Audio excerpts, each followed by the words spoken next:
Guys, কেমন আছো? আশা করি ইনশাল্লাহ ভালো আছো, সবাই আল্লাহ ভালো থাকুক। তো আমরা একটু এসে ঘুরতে এসে একটু সালার একটু বিয়ের নিমন্ত্রণের ক্ষেত্রে এখানে।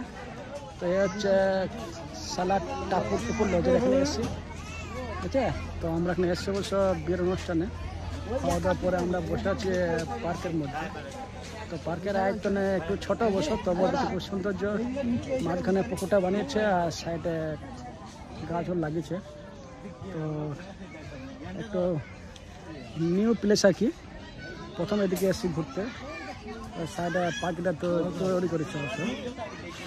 এই হচ্ছে পার্কের অবস্থা, মানে মাঝখানে আর কি বাগানটা সাইডে বানিয়েছে, আর এই মাঝখানে পুকুরটা বানিয়েছে, পাশাপাশি বাগান বানিয়েছে আর কি। খুব সুন্দর লাগে, ভালো লাগে দেখে। তোমার জানা বন্ধু, আমি নতুন জায়গায় গেলে পরে ভিডিও বানিয়ে ইউটিউবে আপলোড করে দেবো সব। যার খুব সুন্দর লাগলো, খুব ভালো লাগছে, তার জন্য ভিডিওটা বানিয়েছি। তো তোমরা সবাইকে কোথায় আছো, ভালো থাকো, বা সবাইকে ভালো লাগো, সুস্থ রাখো, এটাই এলাকায় দোয়া করছি। বা হচ্ছে আমাদের আজকের দিনটা পরিস্থিতি বাগানের মধ্যে কাটাবো আর কি, জঙ্গলের মধ্যে। পার্কিং হিসাবে এখানে এসে করতে, তো গেস্ট হিসাবে খাওয়া দেখানো হয়ে গেছে। তো আমরা এখানে বর্তমানে ঘুরবো। তো বেশ ভালো থাকবো, সুস্থ থেকে শেষ করছি। ওকে, তো গুড ডে নাও।